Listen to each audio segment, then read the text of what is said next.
The Chicago Bulls opened their season yesterday with a win over the Detroit Pistons and did it in dramatic fashion. On today's episode, I want to talk about my takeaways from the game, and we got one voicemail that I want to get into as well. We're going to get to all that plus more right after this.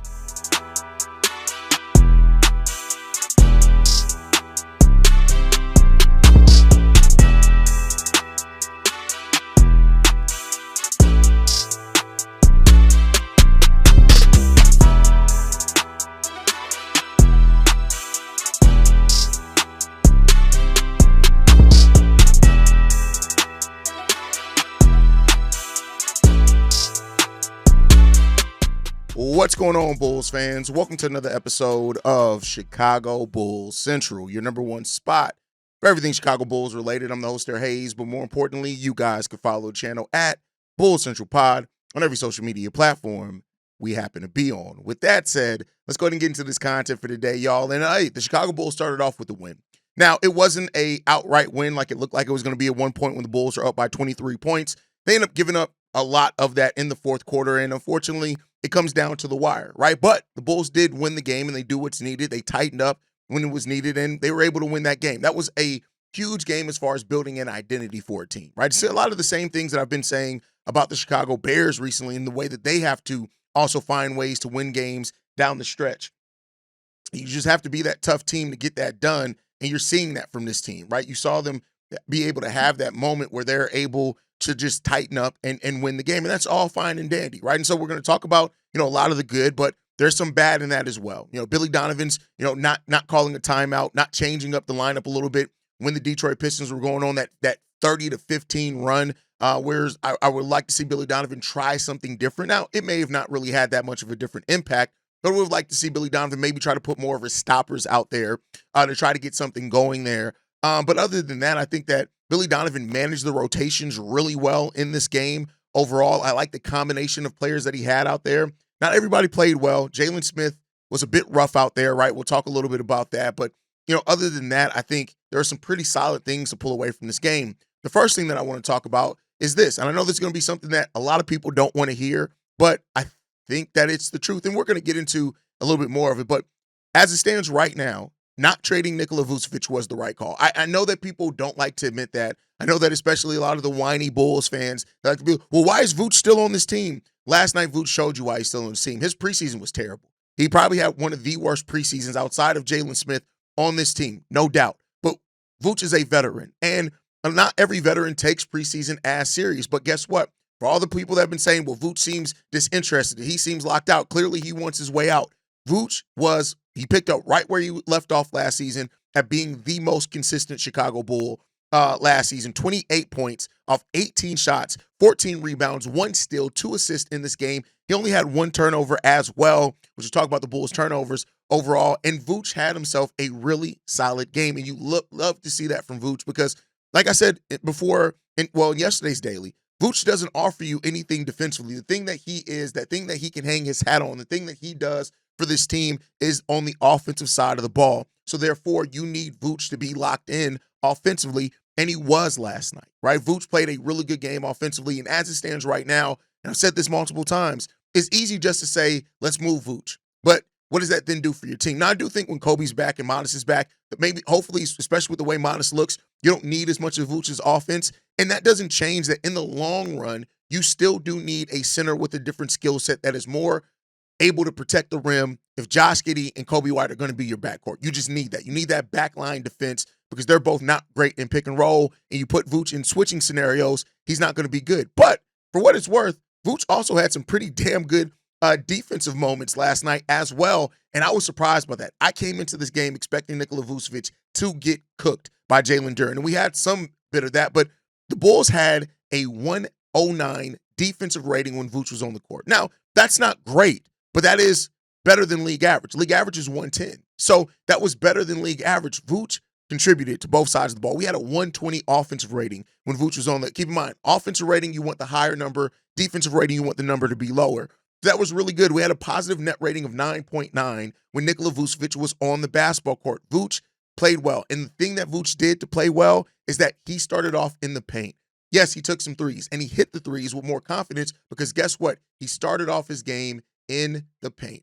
And that's what you need from Vooch. That's what you need to be looking for from Nikola Vucevic, is him starting off his game in the paint. If he does that, things can be pretty solidly for Nikola Vucevic. So 4-6 from three-point range was he. Shout out to Vooch. He had a game, and we needed every bit of that. And for my Bulls fans that say that they want Vooch off the team, keep in mind, if Vooch plays better, it increased the chances of him being traded in a team that does need some big man depth, looking at Vooch as maybe a player that can help them with that big man depth. So that's the way that I look at it. Again, I know everybody's going to have their own standpoint because people have their own opinions on Nikola Vucevic, but Vooch played pretty damn well yesterday. Next up, Modest Buzelis. We talked a lot about Modest and him needing to step up in his role while Kobe White is out, right? And for what it's worth, the counting stats, they love Modest Buzelis. Modest Buzelis, outside of just the box score, right? Let's not talk about the box score yet. Modest was taking players off the dribble. We saw a effort by Billy Donovan. It seemed it was intentional to put Modest in a situation where his ball handling and his passing, we were able to use more of his point forward skill. And he was solid in that. He did have 3 turnovers, but he also had 3 blocks, 1 assist, 6 rebounds to go along with his 21 points. He only took 12 shots to get those 21 points as well. 7 of 12 from the field, 7 of 7 from the free throw line, which is a key thing for somebody like Modest with his athleticism and all that type of stuff, is to get to the rim and get those foul calls, and he did that. And Modest Buzelis statistically had himself a great game. Now, it wasn't all sunshine and rainbows. He was the only starter with a negative plus-minus. He just was. That is what it is. And, he was staggered some out there with some of the bench players. That could have been a cause of that, but it is something to look out for. But like I said, Modest attacked the rim. He took players off the dribble. He took the open 3-point shots. He didn't hit them. He was 0 for 3 from 3-point range. If he hits 1, 2 of those threes, you're talking about a 27-point, 24-point night for Modest Buzelis on even better efficiency, right? So all those things were there. But after the game, Billy Donovan actually has echoed some of the sentiments that I've said about people trying to crown Modest too early, where Billy Donovan said this. To the table. Billy, I don't know if you noticed, there's been a lot of discussion about Modest coming into the season. And I was wondering with Kobe White out for a while, and now Zach Collins went out. And I'm sure he's heard a lot of this. How much This is Modest? Yeah. Mm-hmm. Not the injury, but everyone knows about that, but discussion about him in the community. Are you concerned, or how much do you think he might try to take a lot on himself offensively, because people look at him and say, I got to step up, I got to do more. Are you concerned about that? Have you talked with him about that, about where he sees himself now and what he has to do? I mean, this is probably more my personality. I always get concerned about that stuff. And it's not just Modest, it's anybody. And I'm not sitting here saying whatever the talk is in the community about Modest. It's just more about Modest keeping himself grounded and driven. He has not arrived. He just hasn't. And that's just the truth. And I love Modest, and I think he's got an unbelievable runway to be an outstanding player in this league if he keeps his drive and his motivation and doesn't think he's arrived. And I think the great ones are always driven regardless of what's going on around. So I think that, I love that Billy Donovan said it's more about Modest keeping himself grounded. He's not arrived. He has not arrived yet. You got to do it consistently. Now, this was a great first game of the season, a great way to start for Modest Buzelis, an amazing way to start for that. And so when you look at those things, it's really good to see that from Modest, because Modest Buzelis is a player that can absolutely help you in those areas, right? And this is a season where the growth, especially while Kobe's out, of Modest Buzelis is going to be highly important for all of this. And yeah, Modest, for what it's worth, in that first night, he did it. Like I said, the negative plus minus, take all that out. Modest Buzelis went to the rim. He did a lot of stuff yesterday that you just want to see from a player like Modest Buzelis. It wasn't all great. It wasn't all sunshine and rainbows, but a lot of his shots were at the rim. He even hit a long midi, right? That step back probably would have been a 3-point shot. So that's really good. 58% of his offense came in the restricted area, and 16% came in the mid-range. So you're looking at almost 70% of his offense coming from, in the mid-range and in the paint. That's where you want Modest Buzelis to live at. So I think that's really good for Modest, and the attacking that he did, it put pressure on the Detroit Pistons, and it was almost demoralizing. Now, we played a clip from Billy Donovan, in which Billy said Modest has not arrived yet, but we got a quote from Vooch, that Vooch said this about Modest. What I really like about him is he has a little bit of cockiness in him, but not in a bad way. He just has belief, which is all great ones do have. Obviously, he still has to continue to work, but I think he's taken huge steps from last season. And the Bulls need to hope that Modest Buzelis took those huge steps from last season, because if he has, not only does that give you a young player that in their second year is turning into somebody that not only do opposing teams have to game plan for, but that could be somebody that other players around the league, especially because I think the Bulls are going to have to operate in restricted free agency to find some of these players, that other young players may be intrigued with coming here to Chicago to play with the Modest Buzelis. So that's really good. Now, moving on from that, Josh Giddey. Josh Giddey found his rhythm as the game went on. And coming into this game, I had expected that they were going to try to play Ausar Thompson on Josh Giddey to disrupt the Bulls' offense, because of how much Josh Giddey carries the ball and those type of things. If you can disrupt Giddey, it throws off the offense. What Billy Donovan did, that was a really good strategic thing, is he started Trey Jones. And what that allowed to happen is that even when they put Ausar Thompson on Giddey, that means that now you have Trey Jones ball handling. And he did an admirable job at that ball handling and stepped up when the Bulls needed it the most. He had 8 assists to go along with the 11 assists to Josh Giddey. Trey Jones had 12 points, 8 assists, 1 rebound, 3 steals. Really good to see that from Trey Jones. And for what it's worth, as Josh Giddey found that rhythm, started attacking the rim more, started using that floater, Josh Giddey put his shoulder into people and was getting to the line. There were a couple of times he was hacked later in the game that the refs didn't call. It is what it is there. But Josh Giddey finished with 19 points, 11 assists, 5 rebounds. He did have the 6 turnovers and 1 block. Those turnovers, you got to get tightened up.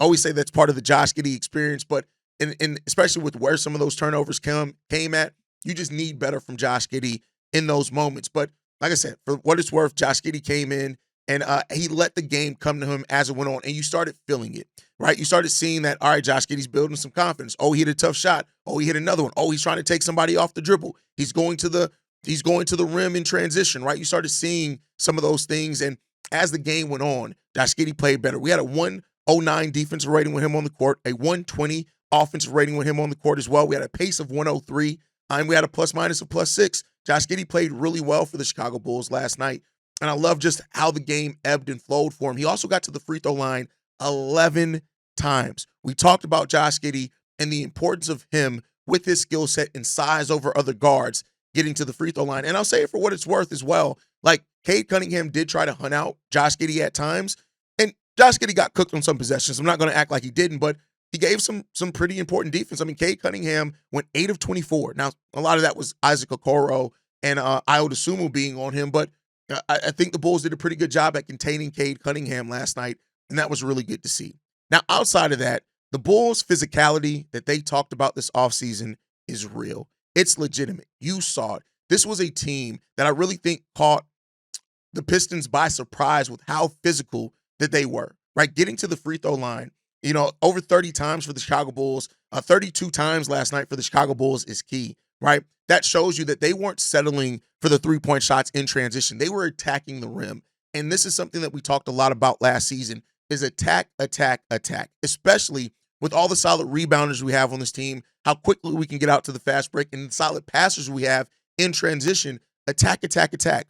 We saw that attack mode from the Bulls last night, and that physicality that they talked about all offseason, it was evident last night for the Chicago Bulls team. They got to keep that going. And if they do, good things are going to happen for a Bulls team that gets physical that consistently. And if they do that, I'm not going to say that's going to be the only reason for success, but that can be a reason for success for this Chicago Bulls team. They just got to keep it going. And if they do, it's going to be a really good season for the Bulls. And overall, really impressive.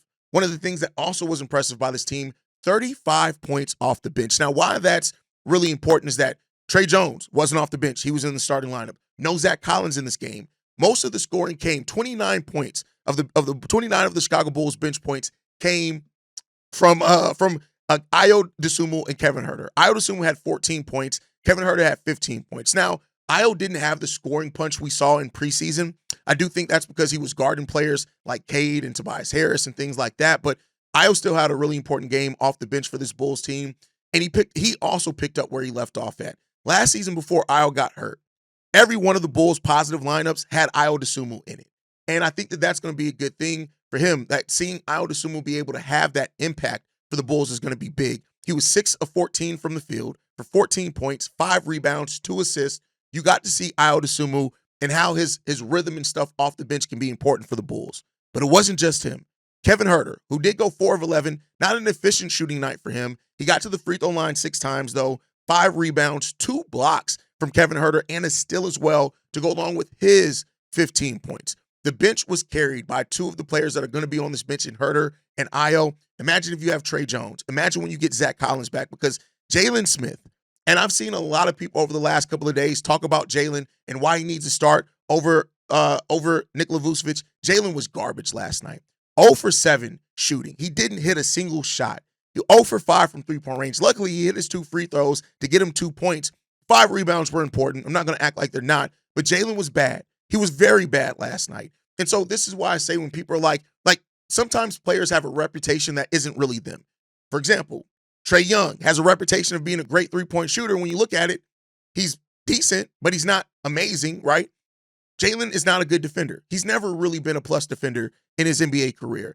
And his defense at times was worse than Vooch's last night. So I look at it at that. But, for what it's worth, Jalen Smith and Patrick Williams were the other 2 players to score off the bench. They combined for 6 points, 4 of those coming from P. Will. But Jalen just wasn't good last night. But P. Will, I got to give P. Will credit. He only took 2 shots, and that's kind of the role that he's in now. Like, it's not going to be a lot of shots for P. Will, and that's perfectly fine. He was the 8th guy coming into this game last night for the Chicago Bulls. And for what it's worth, we had 100 defensive rating when he was in the game with a plus-minus of +1. A negative rating, a net rating of -2.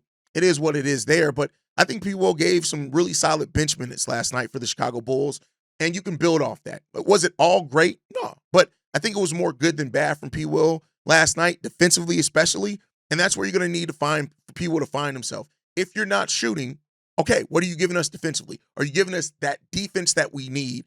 And if you are, that's great. So, overall, really solid game, really solid coaching job from Billy Donovan through 3 quarters. That 4th quarter was a bit shaky in some of his decision-making, but I think overall he coached a really good game. But let me know your guys' thoughts on the game down below. With that said, the Bulls now play again on Saturday, and the things that I want to see carry over into that game is the physicality, for one, playing as a team. This was a really connected team, and it helped them, really match wits with the Detroit Pistons that most outlets have as a playoff team. Now, they go into Orlando on Saturday, and this is going to be another team that is a defensive beast, right? And we'll see how the Bulls can match up with that team. But with that said, we do got one voicemail that we got to get into today, and this one's from Corn. What's the word, King Drip, man? It's your brother Corn, man. Let's get right into this shit, man. Kobe.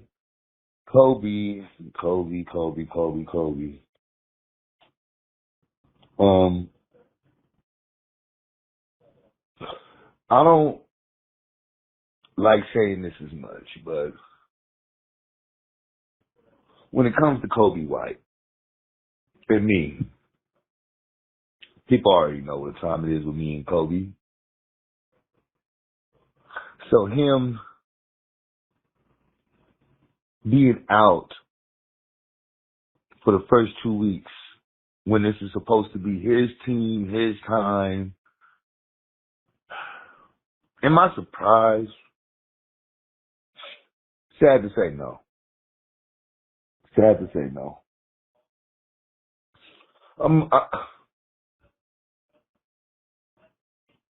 It's just the simple fact that I really want this guy to prove me wrong, because I really don't believe in this man. I just don't. I don't care for his game. I just don't. Do not really care for Jacoby White. I just don't. I don't see star potential. I see a 6-man. I see a role player.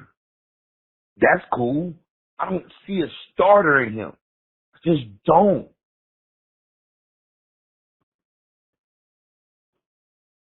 I want him to prove me wrong so bad, Drip. I like, cause I know you fuck with him. I know you like Kobe. But to start off the season this way, and injuries happen. It's not his fault that he got injured. But damn, man. Damn. damn. It's like, when he come back, what's going to happen? How he's going to start? Is he going to have that slow start that he usually start in the beginning of the season? And it's like, this is a big season for him. This is a contract year. Like I said, man,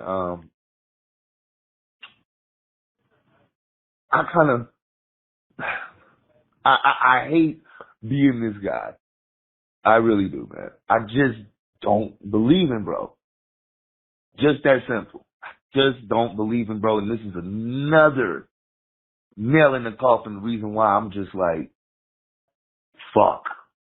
Maybe I'm in the way because what the fuck is going on with the football, but still. Kobe, man. Corn, I love you, bro, but we're about to have a real conversation. And the thing that I want to say about this, and this is why I always say this, and this about myself too, your personal feelings about a player means nothing to facts. You saying, let's stop narrative. Saying that Kobe, it's a lazy narrative when people try to say, oh, Kobe White's just a six man. When you go and look at, there is no six man in the NBA that scores at the rate that Kobe White does, that rebounds the ball, that creates the points off assists that Kobe White does. You won't find a single six man that does that. So saying that Kobe White is a six man is a lazy ass narrative. Now, you can say, and I do feel like it's a legitimate question, like, all right, how good can a team be with Kobe White as their number one scorer? That's a legitimate thing. But to say that Kobe White's a six man and all that type of bullshit, that's just not legitimate. It's not real. And that it started becoming a narrative around the time that he was coming off the bench after we got Lonzo and DeMar, and people were like, oh, well, he's a worse Jamal Crawford. He's a worse Ben Gordon when his game isn't even like Ben Gordon's, right? But when you go, and I get it, there are players that I don't like either, like Javon Carter, right? That no matter what Javon does, I'm going to look at him and be like, oh, okay, right? But if we're going to talk about a player like that, like one thing we got to stop doing, and I don't want this narrative to start, is now that the Bulls won their first game, and if they do win while Kobe White's out, oh, we don't need Kobe. Oh, let's trade Kobe. Oh, we wouldn't have done this if it was Kobe. It's a stupid narrative. It's a dumb narrative. And I'm not calling Corn dumb. Corn is actually a really smart basketball mind. So no knock on Corn there, but it's this narrative that it got to stop because it's not legitimate. It's not real. And it's just not factual. You just won't find it. Now, does Kobe need to be better at getting to the free throw line? Yes. Does he need to stop having the games where he has the big droughts? Yes, which he had a lot less of last season. And he needs to show that he can be consistently that guy. But let's not start doing the thing because the Bulls win. Now, like people do that with the Bears. The Bears went, oh, we got to trade X player. Like, stop doing that. We have a team. Let's see what this team can accomplish. And let's stop trying to find when something goes good, try to blame a player on, oh, it wouldn't go. Like, that's stupid. Let's not do that. Let's not do that. That's that Matt Peck stuff.